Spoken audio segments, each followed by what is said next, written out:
We are back. We're still here at the Paulson Auditorium at NYU at the Ultralight Startup event. We're at halftime. Everyone's eating pizza by Seamless Web. We're very excited. We're about to go back and see the panelists. We spoke to them before the show. And we're here now with Corey Moss. He is the founder, is that of Gelform? Yes. He's the founder of Gelform.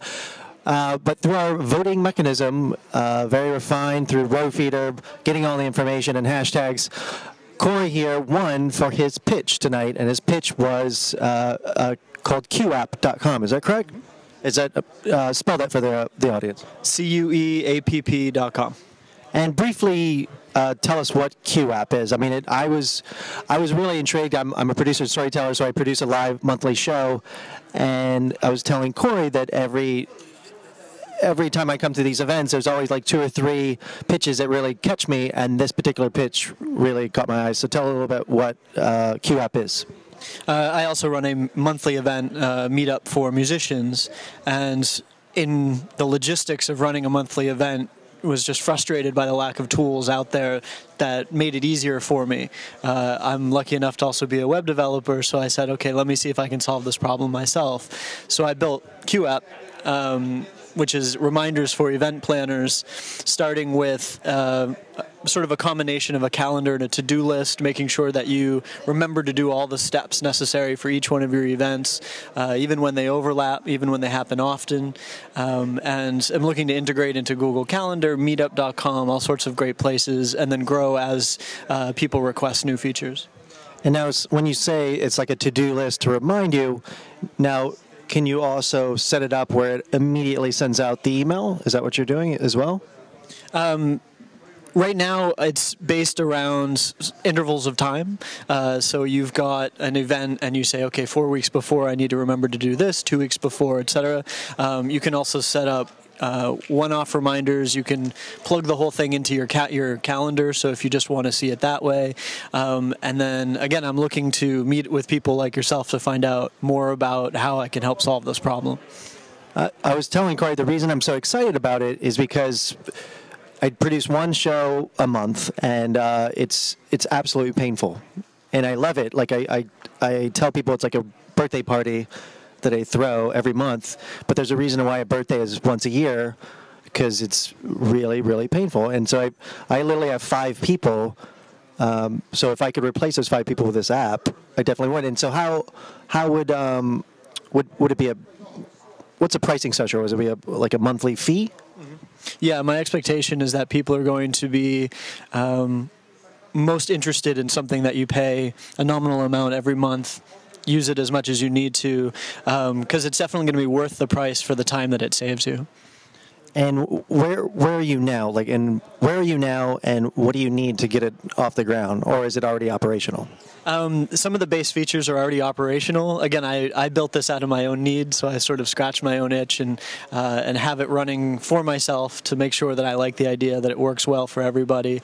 So behind the scenes, technically, it's running. Right now, I'm just collecting people who are interested in testing it, people who are interested in talking to me about how I can make it the best possible solution that it can be, with the intention of launching in the next month or 2.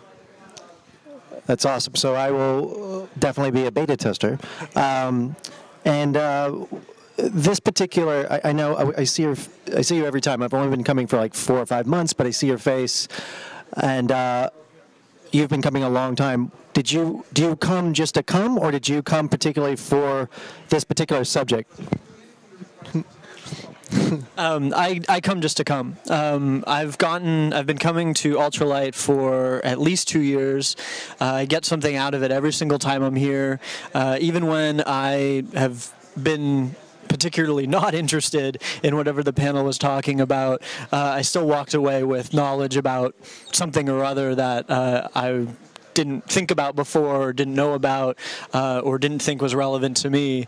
Not to mention the networking, hearing pitches of different people, and it's just fun to talk to everybody, see what they're up to, talk business, talk shop, whatever it may be. So I love these events. And can you pinpoint one moment in time where you actually made money? Did you ever make a contact, land a job, and actually brought revenue for your company? This is one of the things that Graham loves me the most for. I'm happy to report that as a service provider, because I am a web developer, I would say 9 out of 10 of my clients for the last 2 years have come from contacts made at ultralight startups. So it's definitely a great place to meet people. If you're a service provider, to meet potential clients, and as clients, to meet service providers who can help you build your products. That's fantastic. Well, we're going to bring Jennifer back, but I come here to meet people like Corey. Look forward to using his product.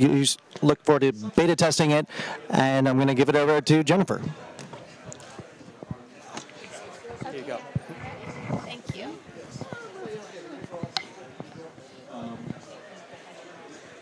Our speakers should be making their way up. Okay, Adam, I guess we'll have to make this quick because Adam is one of the speakers and the panelists for today, but I have here Adam Pennenberg. He is an NYU journalism professor and the author of Viral Loop. So, Adam, welcome. Thank you for coming. Thanks for having me. So today's topic is engineering viral media, and we'd love to hear your thoughts, in especially relation to your book. So let's start with your book. Tell us about it. Well, the book is about how companies that everyone's heard of, from Facebook to Twitter to MySpace, YouTube, they all grew virally. And that means that every user actually became a marketer for the company. And just by using the product, they had to spread the product. And so the book looks at a lot of these different case studies and a lot of these different companies and how they were able to do this. So how smart companies grow bigger, such as eBay, Facebook, Twitter?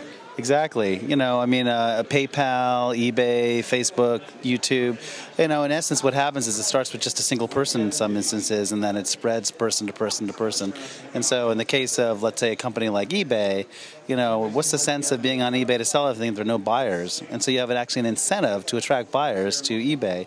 And that's how PayPal was able to piggyback on top of eBay, because they needed a way to close out these transactions. And so you had eBay sellers actually selling PayPal, and that helped PayPal grow into like a billion-dollar company very quickly.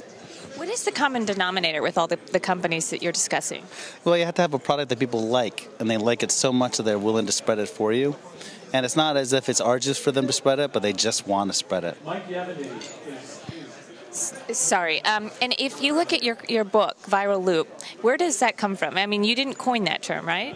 No, I got the term Viral Loop from Mark Andreessen, who he's created the Mosaic browser and founder of Netscape and Ning, and and I was a big venture capitalist out in Silicon Valley, and he was the first one that I'd ever heard coin that phrase. Although I don't think he made it up either.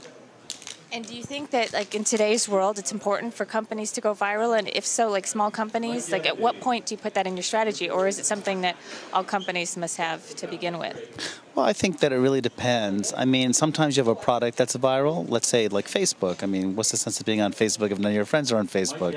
Sometimes you have a product that's not viral, but you want to market it virally.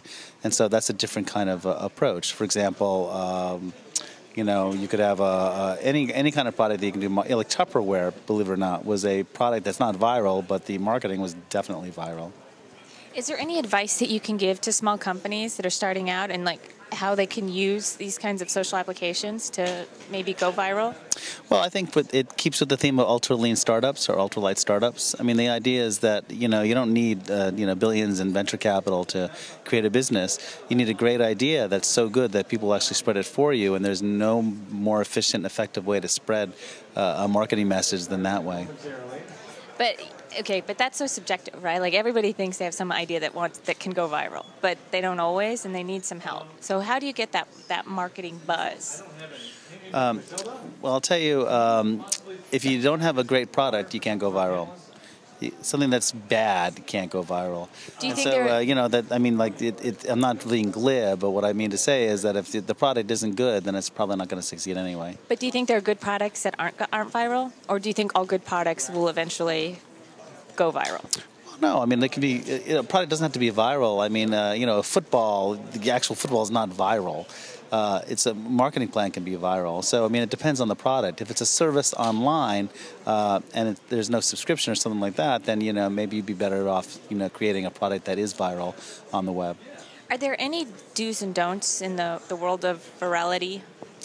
Well, best line I ever heard was like, "There's nothing worse than like the 40-year-old guy trying to look really cool and hip." So don't be shooting like viral videos with the hope of going viral and trying to be hip when you're not.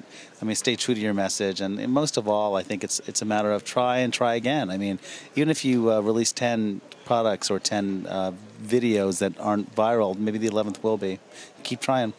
Awesome advice. And with that, we're going to go to the panel because Adam needs to go and everyone's waiting for you. So thanks for watching and enjoy the rest of the show. Thanks. Bye. Thank you.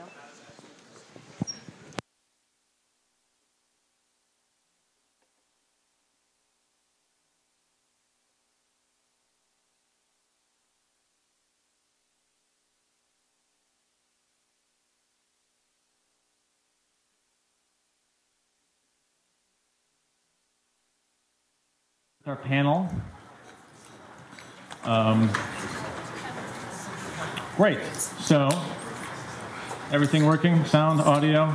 Wonderful? Great. Welcome back to Ustream viewers and Boston. And we're going to try and involve Boston a little bit more in this segment of the show, wherein you guys can ask questions of us, and we'll get those answered by the panel as well as our audience here in New York. So once again, my name is Graham Lawler, and I'm the founder of Ultralight Startups. And we're here with the final segment of our show today, which is about engineering viral media. I can't remember who I was talking about this with yesterday, but I usually try and have short names for Ultralight events. And the particular 3 words that I came up with this time were engineering viral media. That's 3 words. What I really wanted to say, which is a little longer, is how to make your website viral, which is like 6 words. So I didn't go for that, but that's the subject of the panel today. It's how you have a web application or a web publication, and you want to make the app viral, or you want to make a content on it viral, and how can you do that? So fortunately, we have 4 of the smartest people in social media and web applications and internet business.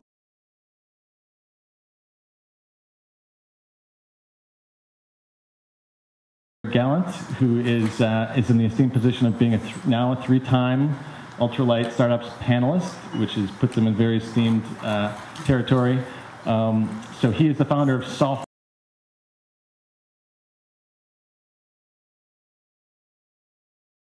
Various other projects, Muckrack, Listorious, Shoutworthy, any other projects that we should mention?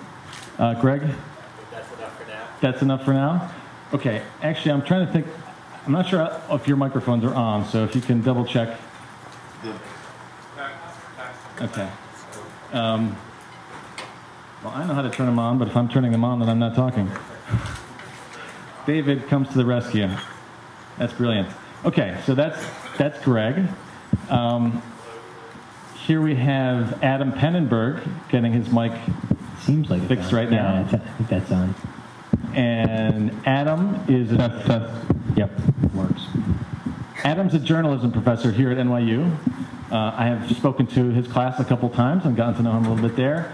And he also is an author of numerous books, and one of which is The Viral Loop, where he discusses such things as how to make a website viral and the history of viral applications. So we're going to be exploring some of his knowledge that went into that book later today. Jonah Peretti, you may have heard about in the news this week because of his immediately prior startup, which is called Huffington Post, that got bought by AOL earlier this week. So congratulations to you for that. Jonah's current project is BuzzFeed, which is an even further refinement of virality and trying to understand what makes applications and what makes content viral. So if you're not already on BuzzFeed, you should definitely check that out. And he's got a lot of great stories about experiments that he's done in his own classes here at ITP at NYU that he'll share with us, hopefully. Michael Yavenditti is the founder of Hashable.com, which, if you're not on it, is I like to think of it as sort of a more social media replacement for LinkedIn, a way of managing contacts and relationships online through Twitter, and also through email and other social media as well. And formerly, he was the founder of Track.com. So we've got a fantastic panel. So thanks very much to all of you for joining us here tonight and sharing your insights.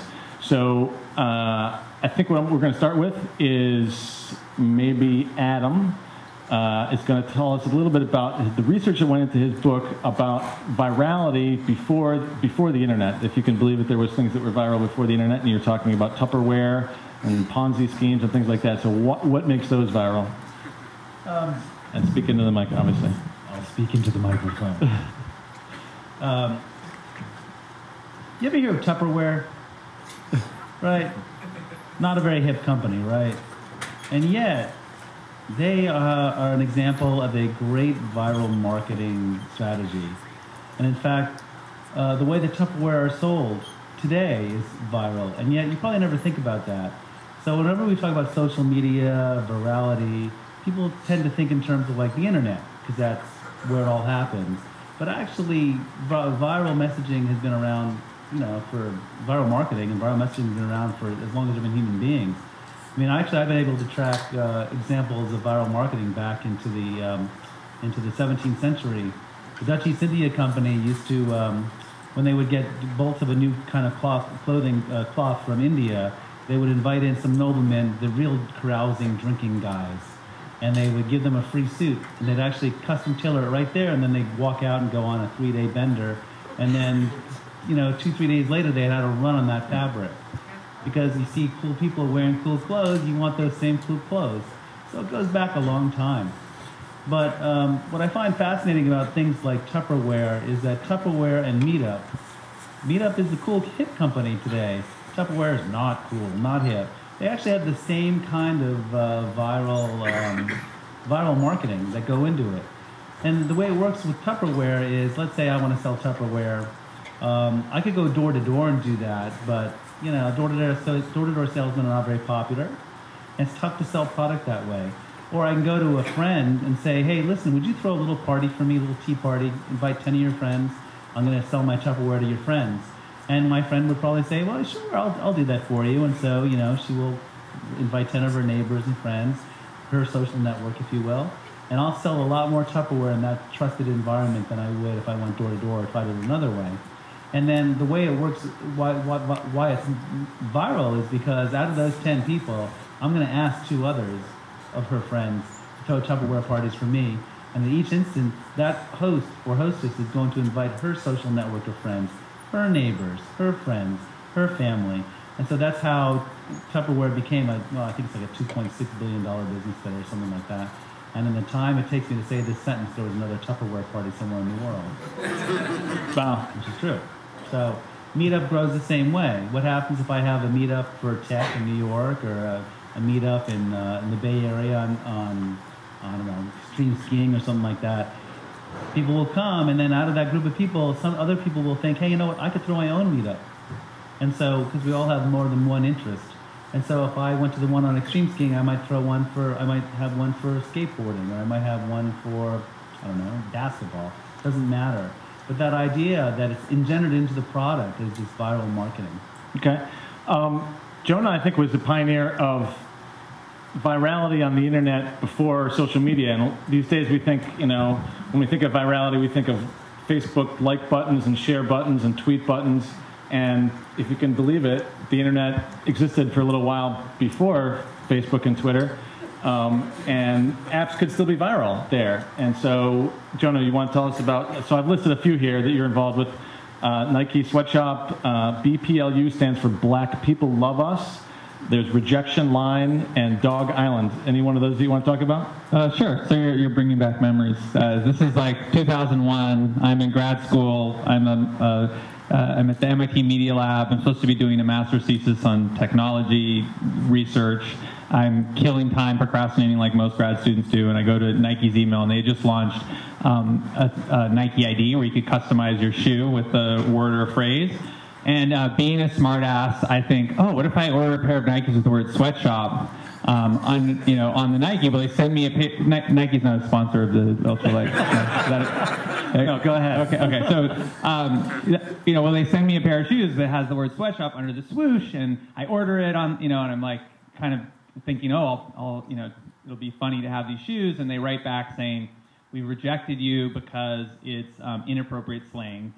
So I write back and I say, no, actually, it means a shop or factory where workers toil under unhealthy conditions. It's been in the dictionary. And, can you send them to me? And then they write back, well, make some other excuse. And we kind of go back and forth. And at the end, they say, well, we just reserve the right to not send you the shoes. And I say, okay, that's fine. I'll change the word on the shoes. But can you at least send me a picture of the 12-year-old Vietnamese girl who stitches them together? And then they didn't write back. And so rude. So I pasted it together. I thought it was kind of funny, so I pasted it together in order, and sent it to a few friends, like about a dozen people, like mostly other sort of left-leaning geeks, technology researchers, my mom, and I said, oh, isn't this funny? And they thought it was kind of funny, and then some of them passed it on to their friends, and then some of them were friends of activists who got it and started posting it to big activist lists and said, pass this along to show Nike, embarrass Nike. And then, reporters started getting it, and I started getting phone calls in my little, cubicle, grad school cubicle, and I met all these people who are dedicated their lives to fighting for human rights. And even though I didn't really know anything about the sweatshop issue, except what I had sort of read in the papers, I ended up on the Today Show with a Nike executive and Katie Couric doing a debate about sweatshop labor when there's all these people who dedicated their lives to it. And it was because I made some simple thing that ordinary people saw and thought was funny and thought, or there was some social imperative or some political reason, and they thought it was funny to pass it along. And this was back in 2001 when people actually forwarded emails to each other still, before all of the sort of social networking sites. I started to sort of think of this as the Bored at Work network. Millions of bored office workers sit at their computers, and collectively they make a network bigger than any of the traditional broadcast network. And if you can make something that those people think is worth passing on to their friends, you can end up reaching millions of people entirely through bored office workers sharing with other bored office workers. And that led to a whole sort of career of trying to understand how this stuff works and making projects and starting companies and doing political work and various things that all sort of riff on this idea of making something that people see and freak out and say, oh, I got to share this with someone else. That sounds great. And now, and Huffington Post and BuzzFeed are based on the genesis of that, the idea that came through some of that research. Yeah, it's in part. I mean, the thing that's fun about companies is you have a lot of partners, and everyone brings different things. But for me, the obsession is, how do you make things grow, and how do you make media spread? Why do ideas spread? How do they spread? Why do some things that seem like great ideas fizzle, and some things that seem really stupid, reach millions of people? And that's the sort of intellectual part of this work that I'm most interested in. Awesome. So, Greg, maybe you want to talk about, now we actually do have social media. We have Facebook and we have Twitter. Your project, the Shorty Awards, seems to really have tapped into the use of Twitter in particular to create a viral content and a viral application. So how'd you manage to do that with Shorty Awards? Yeah, so for us we kind of stumbled on it by accident, where I signed up for Twitter early on, but I didn't really take it seriously for a long time. I even uploaded kind of a joke as my avatar, which I still have there today. But I noticed early on, back in late 2008, it was just taking off, yet there was no way to know who was actually good at tweeting about any given topic, and there was kind of an infinity of people on Twitter. So we were trying to think, well, how could we actually figure out, hey, who's good at tweeting about politics, about business, about sports? And we could have done it in a conventional way.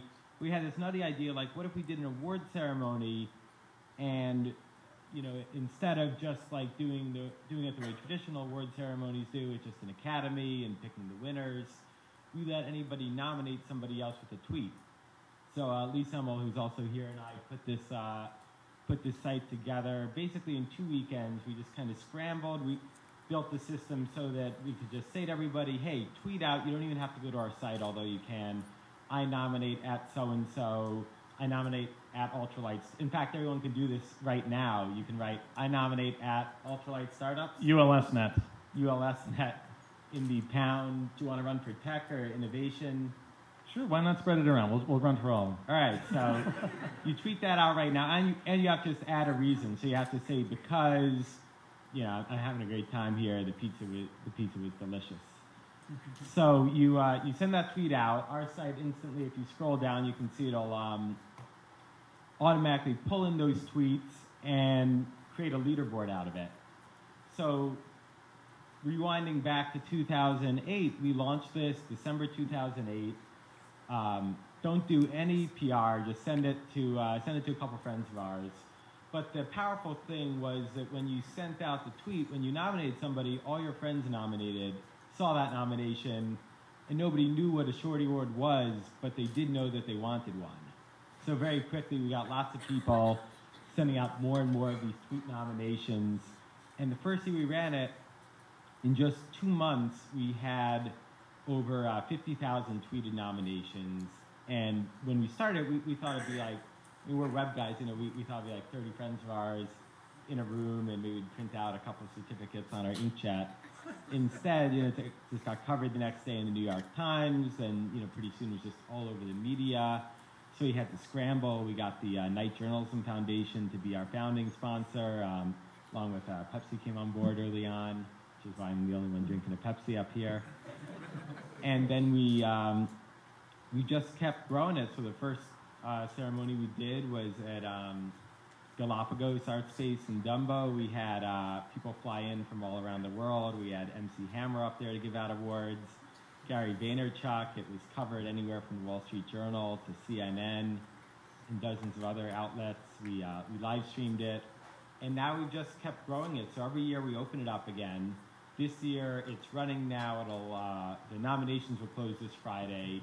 We'll be up to 200,000, last year we had about 300,000 tweeted nominations. This year we've had 500,000 tweeted nominations, which has resulted in just millions and millions of users coming to the site. We've had anyone win from Cory Booker now to Susie Orman and a whole bunch of other great people who are celebrities in real life and on Twitter. And, you know, we found that people, every celebrity, every media organization is on Twitter, and no matter how big of a celebrity they are, they want more followers than the next celebrity. They want to beat Ashton Kutcher, or they want to beat Kanye or whoever else has just come on there. So for us, we were able to kind of we never even cared about starting an award ceremony, but in retrospect, we kind of did it in reverse, whereas most people, they would do a ceremony and then they would struggle to market it. For us, we built the site to maximize for virility, so we had the marketing done first, and then we just had to scramble to put together the ceremony and make the event happen.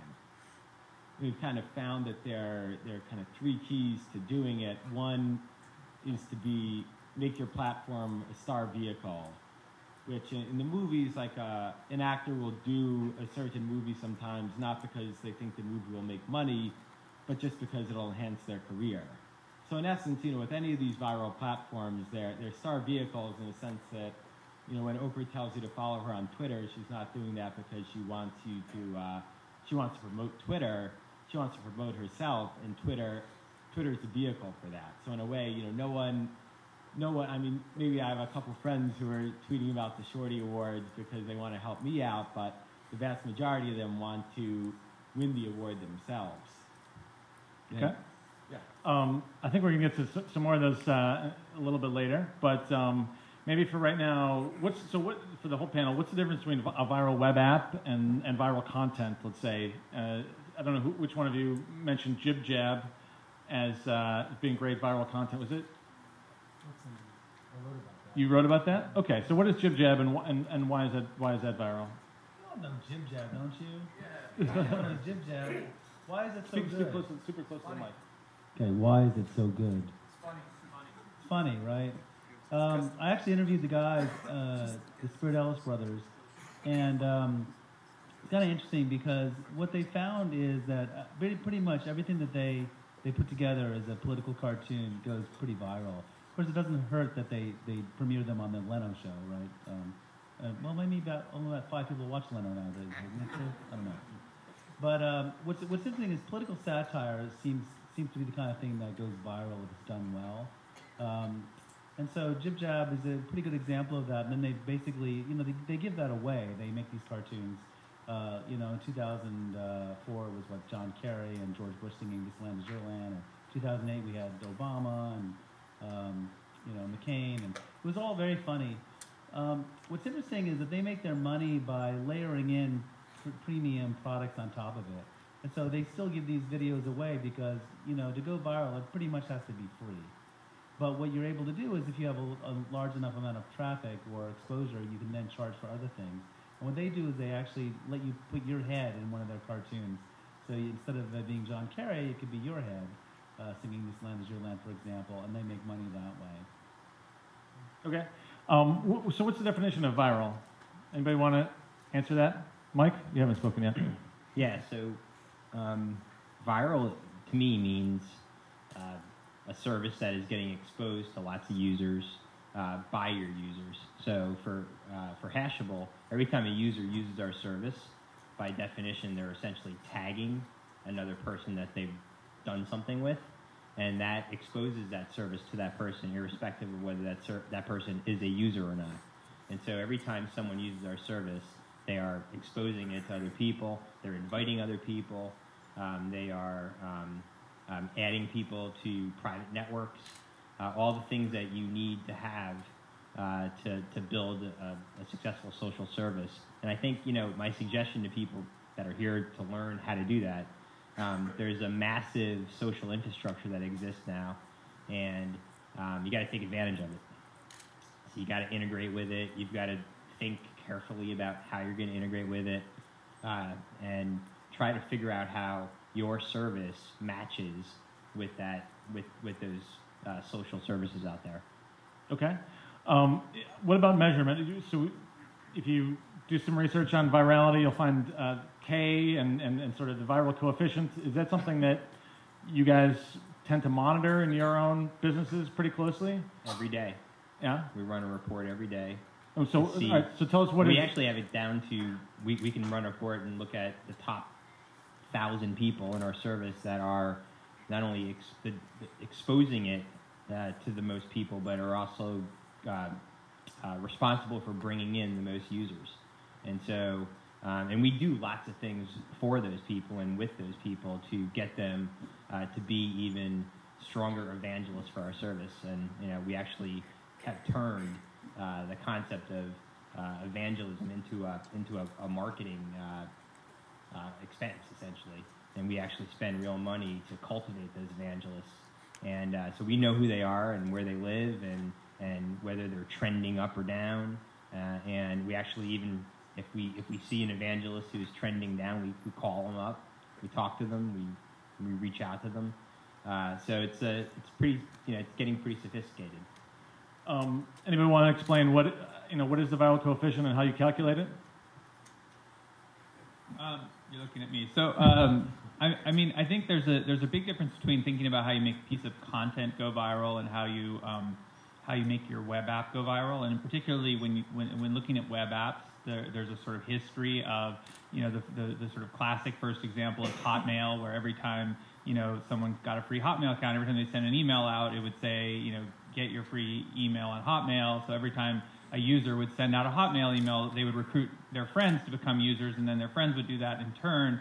And then PayPal, really measured this stuff carefully, and they even had a plan where you could get $10 for signing up and $10 for signing up a friend, and that went crazy. And then they reduced it to $5, but it still spent hundreds of millions of dollars in acquisition using this sort of model. And that sort of PayPal mafia and that sort of group of people are all very familiar with modeling this, so that you can calculate, for every 100 users you get to your service, do you get an additional 95 users from them, or do you get an additional 101 users? And if you can get a viral coefficient greater than 1, and you think of it as an exponent, you end up having exponential growth. And if it equals 1, you end up having linear growth. And if it's less than 1, you have exponential decay, which means your marketing results in a pop, and then it flattens out, and it doesn't ever snowball and just sort of take off.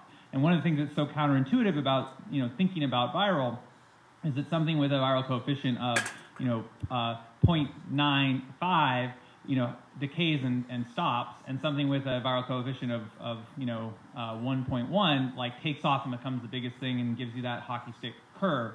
And so getting very good at tuning your product and thinking of it as an entire loop of how does the user first hear about your product from a friend? What do they see when they click? Where do they land? And what's the conversion rate? Like how much do they click that message? And when they land on the page, how many of them sign up? And how many of those people then in turn use the product in a way that results in outbound going to their friends, and tracking at each step of that loop and figuring out, can you? Hey, I'm the viral loop guy now. I'm summarizing his book. But figuring out at each step, how do you slightly increase the conversion rates and slightly increase the usage and all of these things, and get to a viral coefficient greater than 1. The truth is, you don't actually need to get greater than 1 if you have some exogenous traffic coming in. So it might be you have a viral coefficient of 0.9, so you get this exponential decay, but then, hey, you're in the New York Times, and that dumps a bunch of people. So you get another step. And then, hey, you did a big business development deal, which got you a bunch of promotion. You get another one. And they each one decays, but they're getting you to a higher and higher plateau. So even in situations where it's less than 1, you still can build a giant business, and you still can take advantage of all of this social sharing and social distribution by making your viral coefficient higher. People love to think about the greater than 1, the Facebook example or Skype or Hotmail. But the more common thing is a viral coefficient less than 1, and then a lot of hustle and promotion and marketing that is easier because you have some virality built into your product. I'd also add that these changes that he talks about, I mean, just the background color on your website may have something to do with your, the level of virality you get. The case with Hotmail, before they put that tag in there, they launched it on July 4th, 1994, I think, and it didn't go viral. I mean, they were getting signups, hundreds per hour, but it wasn't until Tim Draper, one of their investors, demanded that he put in a tag. Originally, he wanted, P.S. I love you. Get your free email at Hotmail, or something like your free web email at Hotmail, or something like that. But they thankfully cut out the P.S. I love you part. But as soon as they added that tag, it did go viral, and it's like taking a penny and doubling it every day for a month. I mean, you start with 1 cent, 2 cents, 4 cents. Doesn't sound like very much. But at the end of 30 days, you have $5.4 million. And at the end of 38 days, you got $1 billion. Now, not every site has a viral coefficient of 2, because that's what you have with that formula. But still, that shows you the power of exponential growth. And so how are we measuring viral coefficients? Is there a tool for that? Can we get it from Google Analytics, or is that something you have to build in custom? Well, I think when you talk about Google Analytics, you're usually, a lot of people creating content sites use that. And the thing that's trickier about content sites is you don't have this nice, neat loop where everyone is registered and you can measure everything that they do. So at BuzzFeed, we focus on inferring viral coefficients for individual pieces of content. And it might be that we seed a piece of content with 1,000 users from our front page, and then we look what happens next. We might see traffic from Twitter, we might see traffic from Facebook, we might see traffic from some email clients or block refers or who knows where, and we start looking at whenever we send traffic to this piece of content, we tend to get this much more from social and from sharing and from other sources. So. But it's not like the Hotmail example where the user signed up and you know exactly how many emails they sent and you know exactly how many times their users have clicked it, and it's all like a contained system. So there's something that I think I see you added multiplexity to the slide, which is just this concept that in media it's really hard that sometimes you're trying to track how something spreads, and it might be that someone sees something on the web, then I am a friend, someone else tweets it, someone else sends it through email, which you can't track because it's private, and one of the people who got it on email controls a big site, and they link to it from the big site, and you don't know you can't measure it all, and there's all these different ways that the media is spreading, and you can't measure it all the way Mark Zuckerberg can measure how Facebook is growing, and so that's why content businesses have been slower to adopt the thinking that this sort of sort of viral optimization type thinking because it's been a harder problem to measure it. So Google Analytics doesn't really tell you you don't log in that says you have a viral coefficient of 3. So you have to build that into your site. That's something that you have a big engineering team trying to figure out how to measure the virality of a given piece of content. Yeah, and actually BuzzFeed, if you have a site and you want to measure virality of individual pieces of content on your site, we have a self-serve tracking code you can put on the footer of your page, and it will show you for every piece of content how much traffic did you send to the content and how much extra came through viral. And you can use that to learn and to get better at making funny, delightful, engaging, interesting things that people share, because you can start to see which things people actually share and which things they don't. So BuzzFeed itself is an analytics platform that we can all use. Yeah.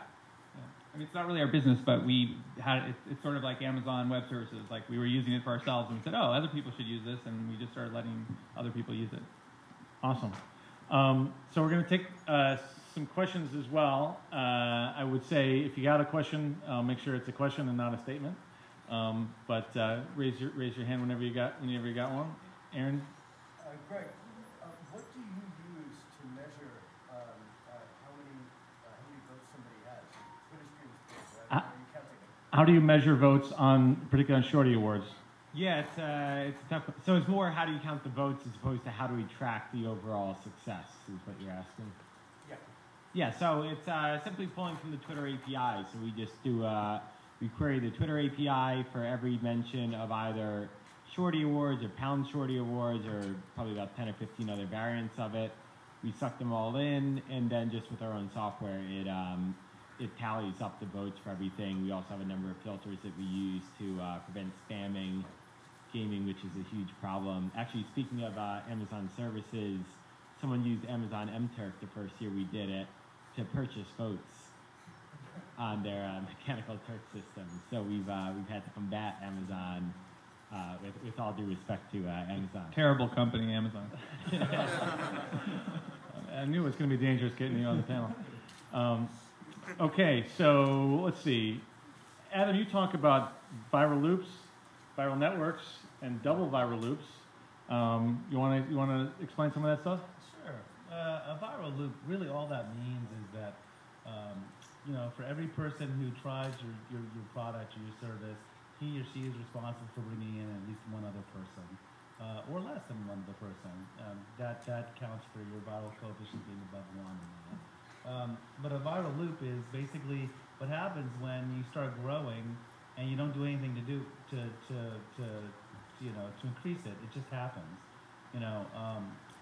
What happens is that typically what will happen with a company like a Hotmail or a Facebook is they'll start growing, and whether they do anything or not, they continue to grow, and that's when you're in a viral loop. It's like a positive feedback loop. The market's going up, I better put money into the market. Oh, more money comes into the market, it tends to drive the market up. The market goes up again, more people add to it. It's like the opposite of a negative feedback loop, but the opposite happens. A double viral loop is really that Meetup Tupperware model where there are two ways of actually, two ways of spreading this thing. One is, let's say you're setting up a meetup for jazz. You're into jazz music or something like that. So you invite all these people to come, and then out of those 10 people or 20 people, 1 or 2 will decide to hold their own meetups on their own topics, and they'll invite their own circles of friends. And so that's how the thing is growing 2 ways. It grows with the initial thing that you held a meetup and you invited people, and then it will grow because 2 other people or 3 other people will form meetups and invite their friends. So it's a double viral loop. A viral network is just like a Facebook or an eBay where they grow so big that whole ecosystems grow on top of them.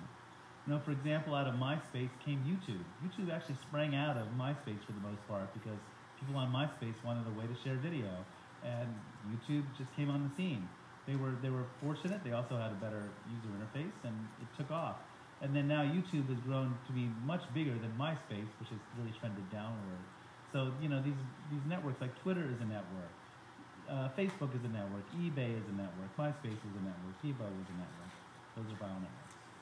We got a question from Boston. Is there a formula or syntax for structuring content that generates a higher probability of going viral? Do you understand that question? Formula or syntax?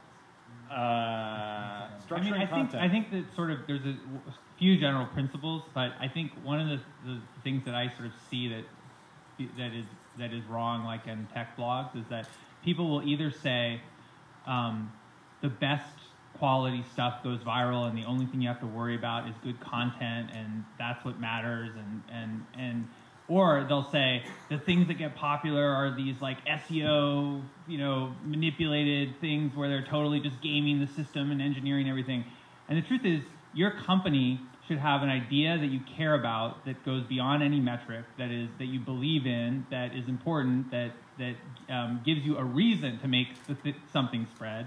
And you should be really smart about looking at data and having a core metric and making that core metric go up and constantly optimizing and tweaking in real time to improve the distribution and growth of your product. And it's people like to look for best practices, and best practices at best let you grow at this rate of the market. What you want to look for is things that are way better than best practices, or where you're dynamically changing and evolving and looking for new opportunities, new networks, and looking in real time how to tweak and improve what you're doing so that the thing you believe in and care about will grow faster and spread further. Okay. So now that we have social networks and all these tools and share buttons, like buttons, tweet buttons out there, how do you know what to add to your site and what's going to work for your particular content? Anybody? You gotta test.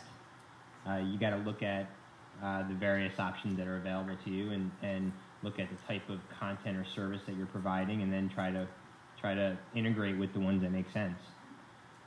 So for Hashable, it's more of a business service, and so we chose integration with other social services based on where we fit in the spectrum.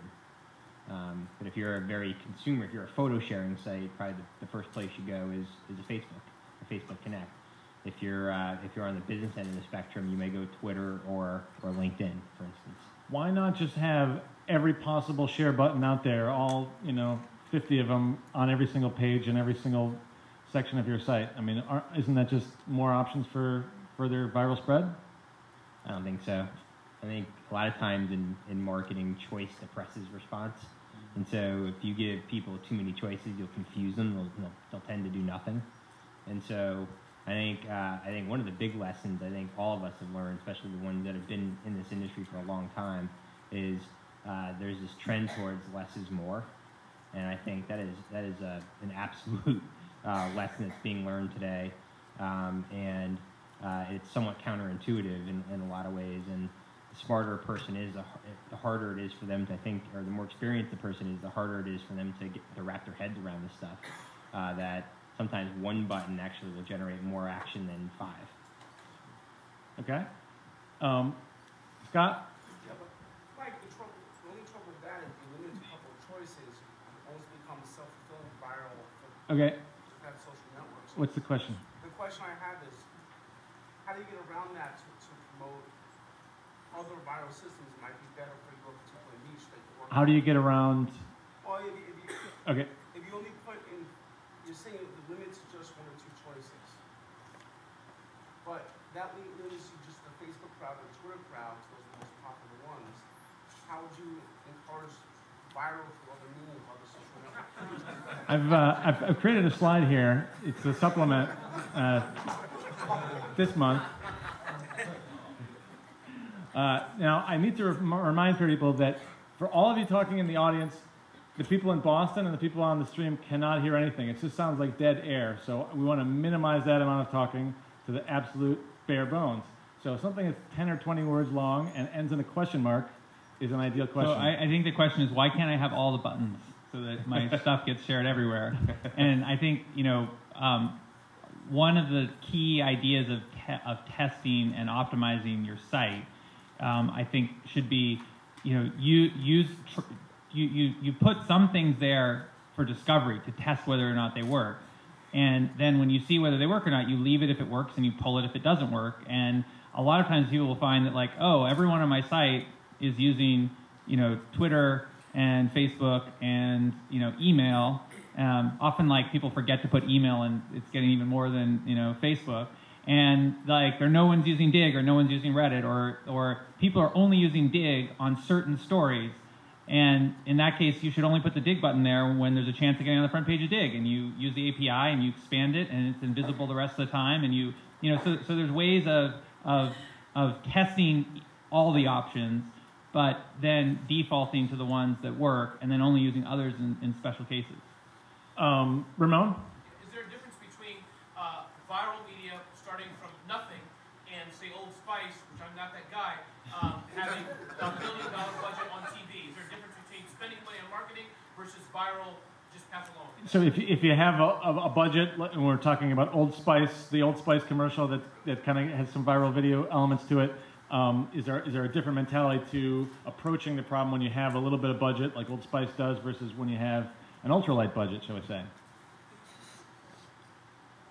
I mean, I think that when you're a small startup, you focus more on innovation than optimization. You focus on making some cool product, and you don't have the resources or the time to A/B test everything and tweak stuff and try to improve it.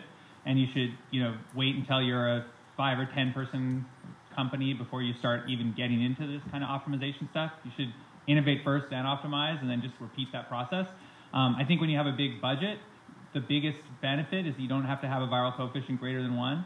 Old Spice can spend $20 million on marketing, get that character out there, and then do stuff on the web, and people already recognize him and are excited that he's talking to them because they've seen him on TV already. And you can make something that gets a big pop from viral, but doesn't have a viral coefficient greater than 1, and still have it be a big win because you're selling $1 billion worth of product, and now you're selling $1.5 billion worth of product, and it didn't go viral and crazy, but it's a huge win for a traditional marketer that's used to having no viral coefficient at all. What about applications that force you to share in order to use them? I think there's a couple that I talked about when we talked about sort of Plaxo and LinkedIn at certain points has done this. I remember when Foursquare, at least when I first became aware of Foursquare, everybody was connecting Foursquare to their Twitter, and I just checked in here, and it was going out over Twitter, and you'd see long streams of people's check-ins and not much more content on their Twitter stream. I don't think Foursquare ever forced you to share in order to use it, but let's suppose that they did. Like, is there a problem with that, or why wouldn't you force somebody to share? Would that make it more viral or less viral? That tends to alienate people. Everyone knows Plaxo. Plaxo was not a bad idea at Address Book Online, but what they ended up doing was spamming your email book, and that's the problem with a lot of the early Facebook apps. They forced you to invite all your friends, and sometimes you didn't even know you were inviting your friends, and all of a sudden you're sending out hundreds of invitations to people to try out some product that you don't even know what it is. You're just signing up because you want to try it, and so this tends to backfire. I actually interviewed Fred Wilson of Union Square Ventures, and he said that nothing bad can spread virally. And what he meant by that is that you can't just build in viral hooks into your product, alienate people, and expect that people are going to like that product. When you piss people off, they have longer memories than that, and they tend not to want to use your product. So you can definitely have that problem. I think Quora recently has had problems because everywhere you go, all of a sudden people are friending you, and you're not even using Quora. And it makes you wonder, well, how is this thing growing virally so fast? There are lots of instances like that where on Foursquare, maybe it was the default, I don't know, I don't use Foursquare, but people were checking in and it was showing up in their Twitter feed all the time, to the point where you're actually unfollowing people who were putting their, Foursquare coordinates in every 3 minutes. I don't care that they're the mayor of Rite Aid. Right? So those are the kind of problems that you run into, where even if it's not forcing people to send invitations, you're basically trumpeting that service even when you don't intend to, and that can have negative consequences. Well, we force people to share, but I think the distinction is that there's nothing wrong with forcing people to share. I mean, for us, it's if you want to send.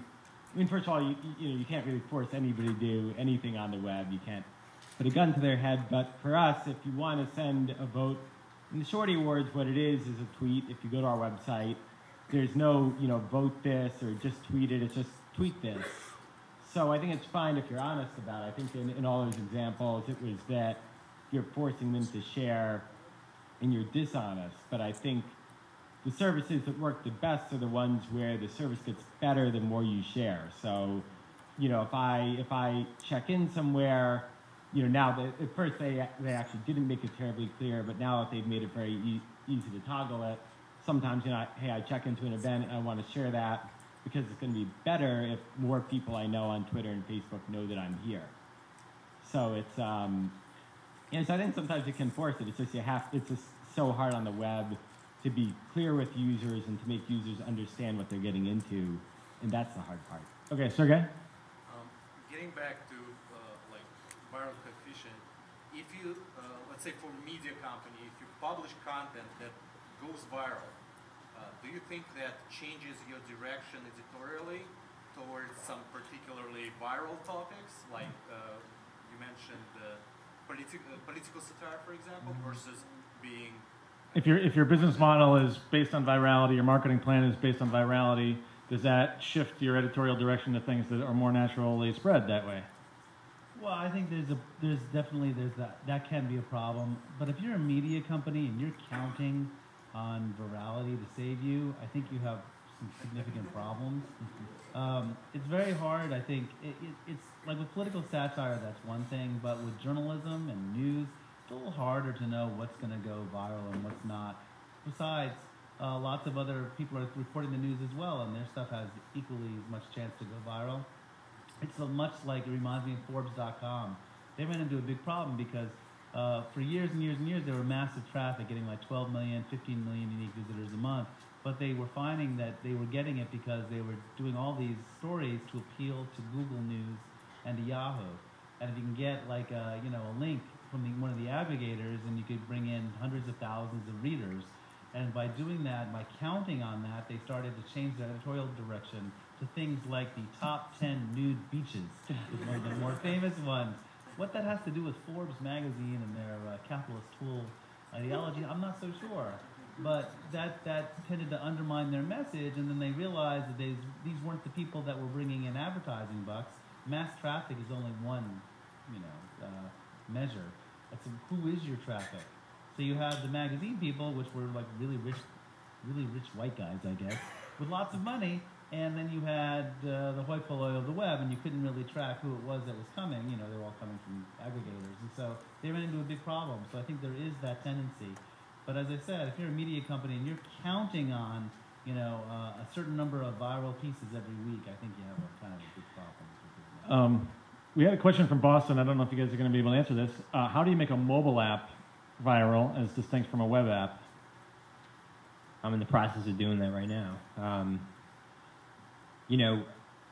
For Hashable, what we're doing is we're in the process of building out our iPhone app and our Android app, and we're simply making sure that the workflow process that someone goes through, like for instance, one of our main features is you can send an electronic business card to another person. We want that business card to be, when a person receives that business card, as appealing as possible, as useful as possible, and we want it to tastefully upsell our service to that person, so that every time someone uses it, the recipient has a fighting chance of wanting to sign up for the service. So we are intentionally, consciously thinking about the page, or the landing page that a person hits every time they receive something from our Hashable iPhone app, to maximize the impact. And we're spending an awful lot of time and effort and resources on that. And so it's thinking through how does the average, the regular human being that's going to receive this, how do they feel? How does the page look? Is it confusing or not? Does it have all the information that that user will need to make the right decision?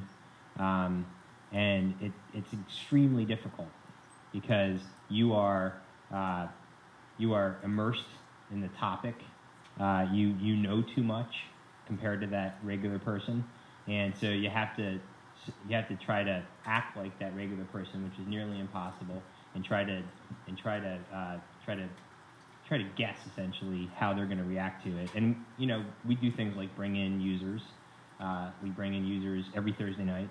We bring in 5 users, and we sit them down and we do focus groups. and we say, how would you react to this page, and how about this page, and it's incredibly humbling and shocking sometimes, because you put some big blue button that says sign up, and it's right in the middle of the page, and they don't see it, and you see it, and you know it's there, and you've asked them to look time and time again for that button, and they still can't find it, and so time and time again you learn things by testing. Now that's a human test. It's different than sort of an A/B test on in front of thousands of people, but if your application is your best ambassador for your service, then you better spend the time to figure out how to optimize that page. Usability testing. Okay, Corey had a question? Yeah, I guess maybe for Adam or Jonah, could virality, I keep wanting to say virality, be made predictable enough to be a viable marketing campaign for like a web app or a product? Basically, can you have a marketing campaign that's viral alone or with no other... Counting on virality. Can you depend on virality? Well, I mean, for the social services, I think you have to some extent, count on users inviting other users in some way. And I deal on the social app side. He deals with the content side. I have no idea about how to predict in advance how to produce viral content. But I mean, Mike's earlier point about trying to get out of your own head and imagine the user using the app is, I think, a really key point that people struggle to do. It's like we all fall in love with the stuff we're doing, or get in the weeds and think of all the cool features we want to add. And like as soon as you build something that's kind of cool, you already are, most of us already are jumping to like, oh, we could add this cool thing and that cool thing. And when really you should probably be spending your time simplifying and making what you've already built easier to use. And I think a huge skill for not just for virally optimizing a web app, but a huge skill for anyone building a product is to be able to take the perspective of the user and to like get really good at like imagining that they're the user and watching users and testing data to see how users behave. And when you get good at that, either in a gut level or through data or through focus groups, then you can start to count on virality. And it's a combination of those things, and there's some art and there's some science. But if you're stuck in your own head, you're usually terrible at it. And you see in the startup world, people are like, "This is the coolest product ever," and they're so excited, and they pitch it, and then like nobody uses it, and you're like, "Why didn't anyone use it?" It's because the user didn't have that same enthusiasm, and it didn't speak to them, and that's who matters at the end of the day. What about game mechanics? I know, I mean, Hashables, you see the leaderboard up there, and you see all these people that you know, and how come they have more hash cred than I do, and I need to get up that leaderboard. I mean, Shorty Awards is just like a whole set of leaderboards, right? And how do you think about the game mechanics and the virality interacting with each other when you design your applications? Yeah, I mean, we find that definitely at the Shorty Awards, it's essential. We find people just keep coming back and back and back.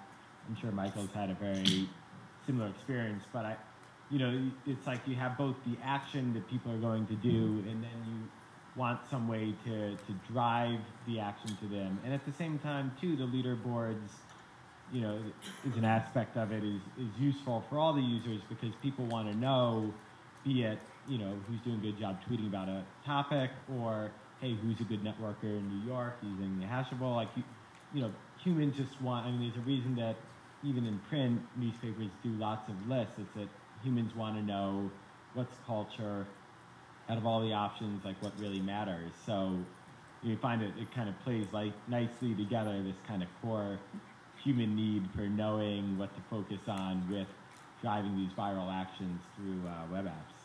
I was going to say that make something really good. The thing that gets lost, I think, a lot of times is there are a lot of really crappy apps. And, but if you also go to the App Store on your iPhone, your iPad, how do you find anything? It's all word of mouth anyway. So, anyone who creates a mobile app is going to have to count on some sort of viral marketing to get it off the ground. That's just the way it works because there's no other way to find out about these things. The best way to do that is if each user has to spread it. And the best example I can think of, it's not a mobile app, but I mean Skype. The way that Skype took off was that, listen, they had a huge hurdle. How do you get people to download this piece of software and buy a headset at a time when most people didn't have headsets? The way you do that is you say, you get free phone calls anywhere in the world. That's how. And so, if I wanted to talk to my grandmother in Russia, I have to call up my grandmother and say, hey, get Skype. We can talk free. Download this software. I can't believe I'm saying that to my grandmother. And buy a headset and we can talk free. And she would do it. Right? People do it because there's so much to be gained by doing it. So when you're making a mobile app, that's the kind of level you have to shoot for, is to create something that provides a utility that's so good, people really want it. Recently, I downloaded the Chase Bank app. Now, I'm not a banking expert, but I just love the idea that I can scan checks given to me right into my account from my phone. Right? That is awesome. That's the utility we've all been waiting for. So that's what the web app should have that you make. It should have something that's so good, people will talk about it whether you want them to or not. And that's the true test, I think. We have some more questions. This lady in the blonde-haired lady right here.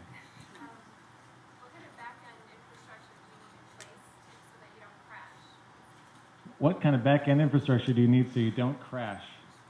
That sounds like an AA meeting.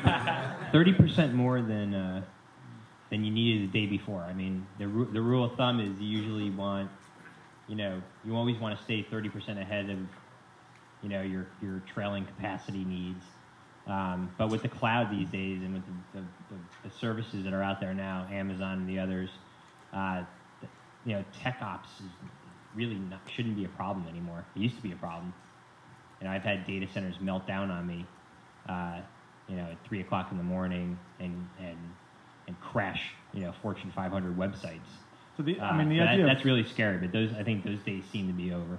Yeah, I mean, for those of you who don't know, the idea of a cloud-based application is that you don't own a particular server somewhere, that you own a share of some gigantic shared infrastructure that, if your app goes viral and all of a sudden, there's many people hitting it, then you can just kind of add units very virtually at the drop of a hat. Sometimes it even happens automatically without any intervention at all. So how about this guy in the orange? Can you be viral in B2B? That's a great question. I think Hashable is B2B viral. Right? Well, no, my last company went viral. And my last company was a company called Quigo. It was a top 10 ad server doing billions of ads a month. Also got acquired by AOL in 2007. But, we were a B2B company selling to publishers. Eventually we had thousands and thousands of publishers using our service, and we were competing head-to-head every day with Google. And no one really knew about us except our customers. But what happened is we started to win when we actually started to roll up every newspaper in the country. We started with one newspaper, Newsday in Long Island. We did a really good job for them. And the general manager of Newsday went to an annual newspaper conference and started extolling the virtues of canceling Google AdSense and working with Quigo. And he became a brand ambassador for us, as did the general manager of Fox News and the general manager of USA Today. And what they started to do is they started to talk to all their colleagues about Quigo, about that brash young CEO who's coming in and telling them things and saying, hey, he's actually telling you the truth. He actually is out monetizing Google by 3 or 4 times. And word of mouth spread, and our sales process went from 6-12 months to 6 or 12 days, and very quickly. Within an 18-month period, we had rolled up virtually every newspaper in the country, and that was that set the table for us to edge into other verticals. And we had a lot of social proof and a lot of serious people saying these guys are for real. These are serious competitors to Google. And that was a form of virality, right? They started to talk to each other. How about this guy right here? So my question is regard to the last PowerPoint page. So on the final bullet point, I'm just curious, what is the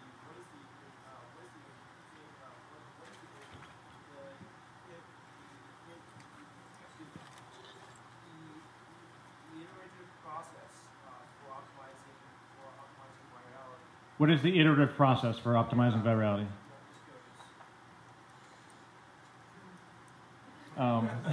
There is, I mean, it's an incredibly difficult question to answer because how many touch points does your product have with users?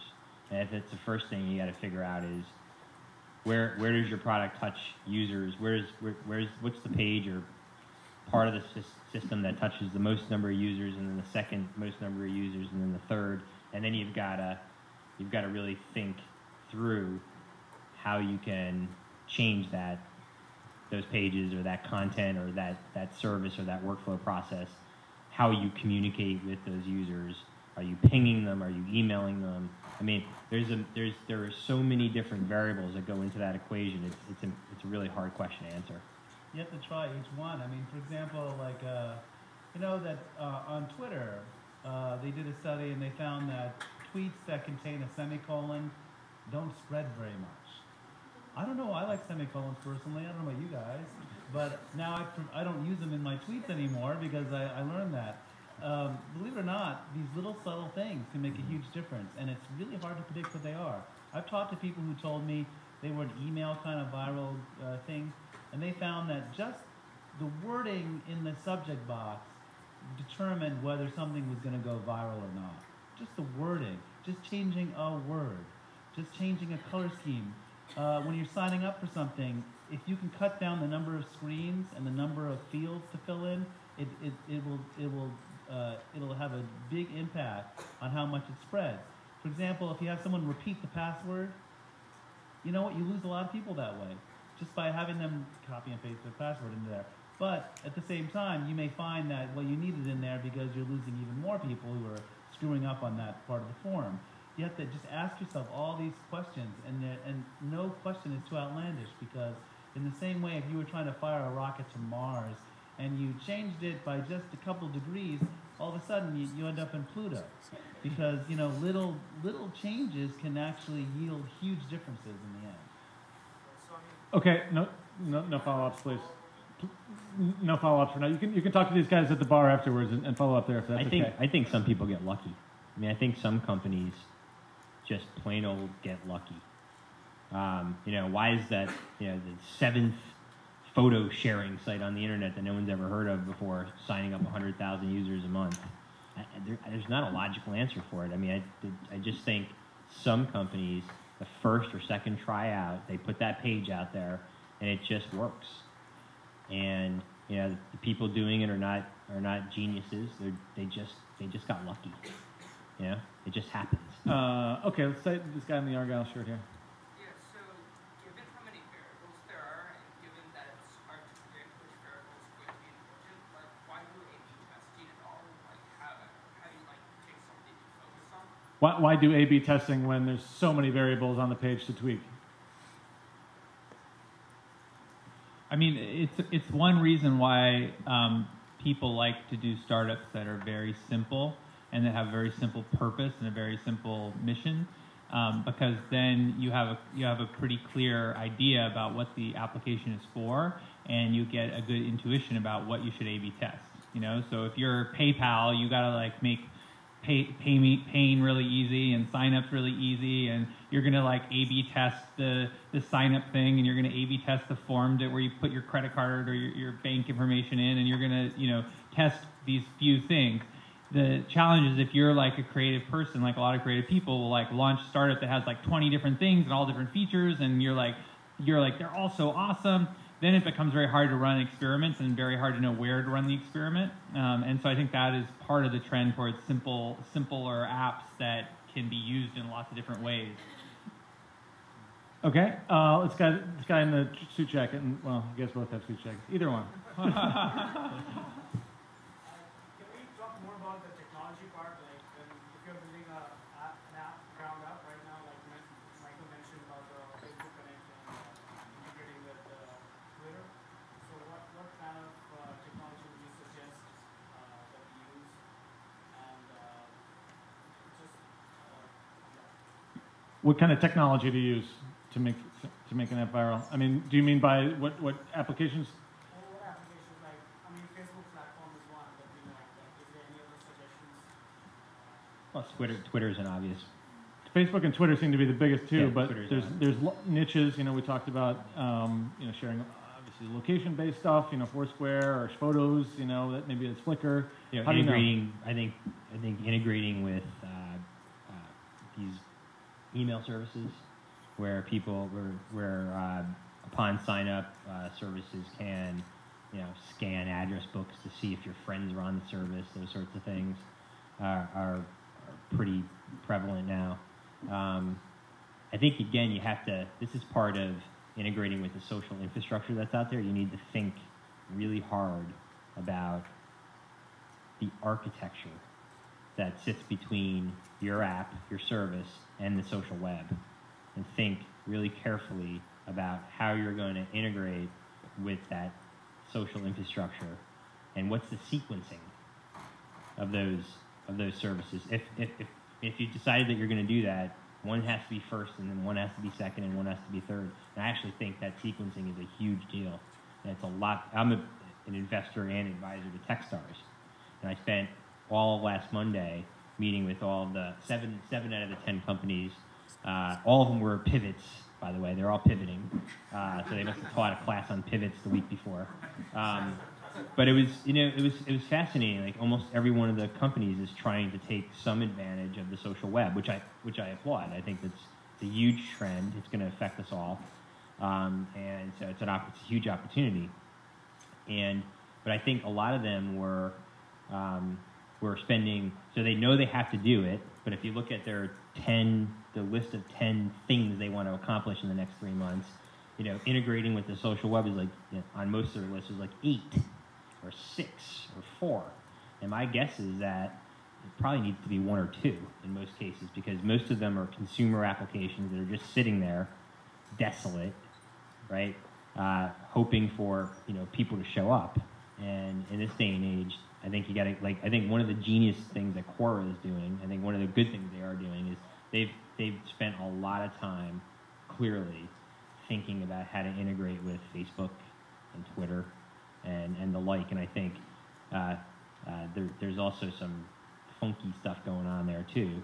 But they have thought really carefully about how they integrate with the social infrastructure that exists out there. And prioritization is really important. I think prioritization is part of what kills startups, right? You have that list of 8 things or 10 things, and it's always resident in your brain. It always exists. And I think the advice I give startups is the thing that's 6, 7, or 8 is probably needs to be 1, 2, and 3. So, and if the other thing is if you have a strong feeling that there's a trend that's emerging, like you think that lots more people are going to have smartphones, or that lots of people are going to use iPads or tablets, and you have an idea that makes one of those types of products better, then you can piggyback on the virality of those products. So YouTube launching on MySpace is back at the time when MySpace was growing like crazy. It was pretty, it helped because MySpace was adding all these users, and then they were like turning around to their friends on MySpace saying, what should I use for video? And they were using YouTube, and so they were able to like draft off of another startup. And often when if you make a bet early on something that you think is growing, you don't have as much competition as if you try to make like an SEO-based company now and you're competing for keywords, and that's like down to like a science, and there's all these people who've spent 10 years doing just that. When you're in some new space, you can figure it out like what works in that new space and kind of piggyback on the new platforms that are taking off. So watching things that are taking off and trends and saying, how can I jump on that trend is also a good strategy. Okay, let's take 2 more questions from people that haven't asked before. Go ahead, Mike. One quick question for John. Huffington Post, 10 times revenues. Does it seem like there's a viral network in it, or a network effect? Am I missing something here that I should catch on to? Is Huffington Post viral? Is that what you're asking? What's the value in the 10 times revenues? Is there something I'm missing? Because they're paying 10 times revenues for this company. Is that a viral related question, or is that related? I mean, the valuation of Huffington Post? No, my question is, am I missing something? Is there something viral inherently in Huffington Post that's worth something that I don't understand? Yes.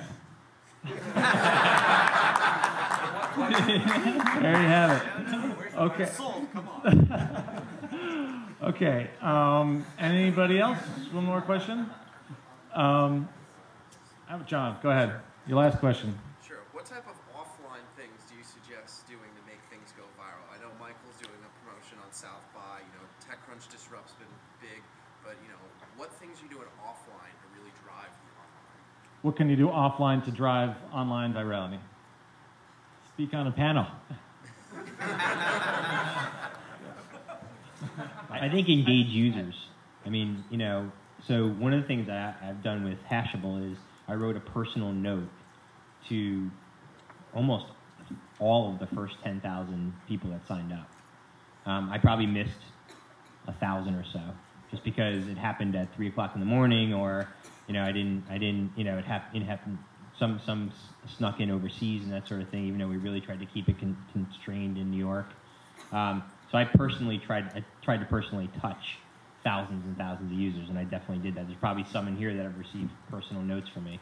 So that's part of it. We also, we have, like I said, we've identified a number of community evangelists, people that are actively interested in promoting our brand in the marketplace. And interestingly, most people don't even understand how to use the service. So a lot of them first came to us and said, "How the heck? What is this thing? Like, how do I use this? What is? Tell me. I understand the idea, the general concept. I want to learn more." And we take that as an opportunity to convert them into a real evangelist. And then, so frankly, I'm going to Miami next week. I know it sounds terrible, doesn't it, in February to go to Miami? And I'm going to meet up with one of our top evangelists, who's a private equity guy. He's a really serious guy, but he loves what we're doing, and he's putting together a meetup essentially in Miami. And then, much to my surprise, someone in Atlanta agreed to do the same thing. This gentleman from Miami is on his own dime is going to go with me from Miami to Atlanta because he wants to be a part of this service and this movement, and it's great. So I'm embracing it wholeheartedly. Awesome. Well, thanks very much, guys. Before we wrap up here, I have this is my standard advice for the panel.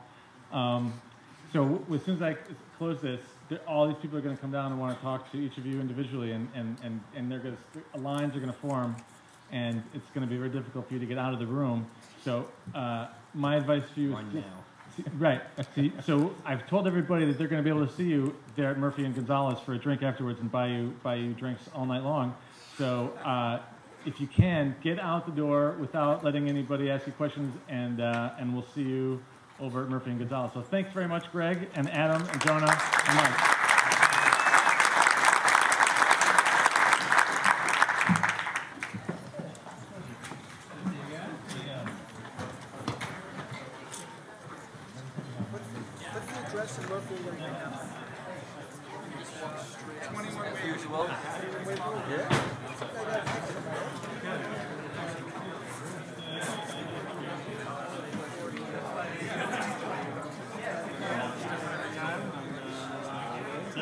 Yeah.